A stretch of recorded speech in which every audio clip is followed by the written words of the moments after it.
நமது அனுதினமன்னா ஊழியங்களின் வாழ்த்துக்களுடன் இன்றைய நற்செய்தி.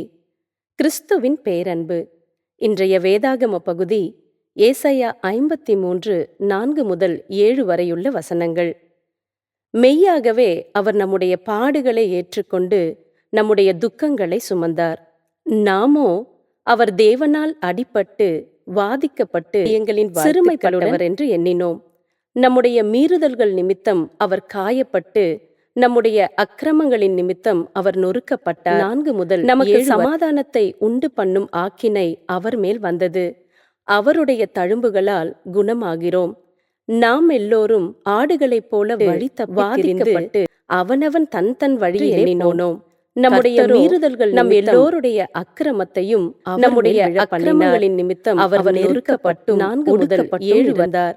ஆனாலும் தம்முடைய வாயை அவர் திறக்கவில்லை. அவருடைய அடிக்கப்படும்படி கொண்டு போகப்படுகிற ஒரு ஆட்டோரும் ஆடுகளைப் போல தன்னை தரிக்கிறவனுக்கு அவனவன் தன் வழி சத்தமிடாதிருக்கிற மீறுதல்கள் நிமித்தம் அவர் தம்முடைய வாயையும் திறவாதிருந்தார். ஏசாயா தம்முடைய வாயை அவர் 10-12 வரையுள்ள வசனங்கள். கர்த்தரோ அவரை ஆடுகளைப் போல அவரை பாடுகளுக்கு உட்படுத்தினார். அவருடைய ஆத்துமா தன்னை குற்ற நிவாரண பலியாக ஒப்பு கொடுக்கும் போது அவர் தமது மீறுதல்கள் நிமித்தம் அவர் தம்முடைய வாயை திறவாதிருந்தார். கர்த்தருக்கு சித்தமானது அவர் கையினால் வாய்க்கும். அவர் தமது ஆத்தும வருத்தத்தின் பலனை கண்டு சித்தமாகி என் தாசனாகிய நீதிபரர் அவரை பாடுகளுக்கும் அறிவினால் அநேகரை நீதிமான்கள் ஆக்குவார். பலியாக அவர்களுடைய அக்கிரமங்களை அவர் தம்மை சந்ததியை கண்டு அவர் தம்முடைய வாயை திறவாதிருந்தார். மரணத்தில் ஊற்றி அக்கிரமக்காரரில் ஒருவராக எண்ணப்பட்டு அநேகருடைய பாவத்தை தாமே சுமந்துவார். அக்கிரமக்காரருக்காக வேண்டி வரதின் நிமித்தம் தம்மை பற்றி அநேகரை அவருக்கு பங்காக கொடுப்பேன். பலவான்களை அவர் தமக்கு அவளையாக பங்கிட்டுக் கொள்வார். அவர் தம்முடைய வாசனம் திறவாதிருந்தார். நமக்கு சமாதானத்தை உண்டு பண்ணும் ஆரரில் ஒருவராக எண்ணப்பட்டது. அநேக தழும்புகளால் குணமாகிறோம். The passion of the Christ திரைப்படத்தில் ஜிம் கேவிசெல் இயேசுவாக நடிக்கும் முன் இயக்குனர் மெல் கிப்சன் இந்த பாத்திரம் மிகவும் கடினமாக இருக்கும் என்று திரையுலகில் அவருடைய வாயை எதிர்மறையாக பாதிக்கும் என்றும் சமாதானத்தை உண்டு பண்ண இருப்பினும் கேவிசெல் அந்த பாத்திரத்தை அவருடைய கொண்டார். அது கடினமாக இருந்தாலும் நாம் அதை செய்ய வேண்டும் என்று நான் நினைக்கிறேன் என்றார்.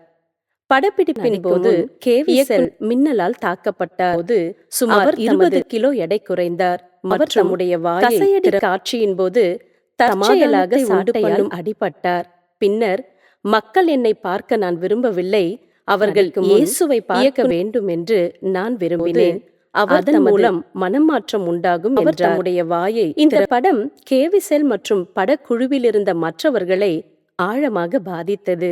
மேலும் அதை பார்த்த லட்சக்கணக்கானவர்களில் எத்தனை பேர் வாழ்க்கை மாறியது என்பதை தேவன் மட்டுமே அறிவார்.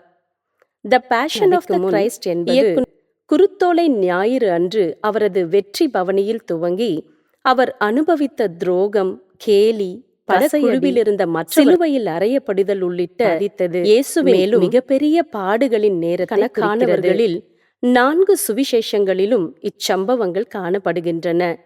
ஏசாயா 53 அளிக்கும் முன் அவருடைய பாடுகளும் அதன் விளைவும் முன்னறிவிக்கப்பட்டுள்ளன. நம்முடைய மீறுதல்கள் நிமித்தம் படக்குழுவில் இருந்த மற்றவர் நம்முடைய அக்கிரமங்களின் நிமித்தம் அவர் நொறுக்கப்பட்டார். நமக்கு சமாதானவர்களில் பண்ணும் ஆக்கினை அவர் மேல் வந்தது. அவருடைய தழும்புகளால் குணமாகிறோம். நாம் எல்லோரும் ஆடுகளைப் போல வழி தப்பி திரிந்தோம். ஆனால் இயேசு சிலுவையில் அறைப்பட்டு உயிர்த்தெழுந்த காரணத்தால் நாம் தேவனுடன் படக்குழுவில் இருந்த மற்றவரையும் அவருடைய பாடுகள் நாம் அவருடன் இருப்பதற்கான வழியை காணவர்களில் கிறிஸ்துவின் வாழ்வில் எந்த அம்சம் உங்களை மிகவும் பாதிக்கிறது? அவருடைய பாடுகள் உங்களை எவ்வாறு பாதிக்கிறதோ? விலையேற பெற்ற இரட்சகரே, நீர் எனக்காக பாடுபட்டு மரித்து படக்குழுவில் இருந்த மற்றவர் நான் எவ்வளவு நன்றி உள்ளவனாக இருக்கிறேன் மேலும் விவரிக்க இயலாது. உமக்கு நன்றி.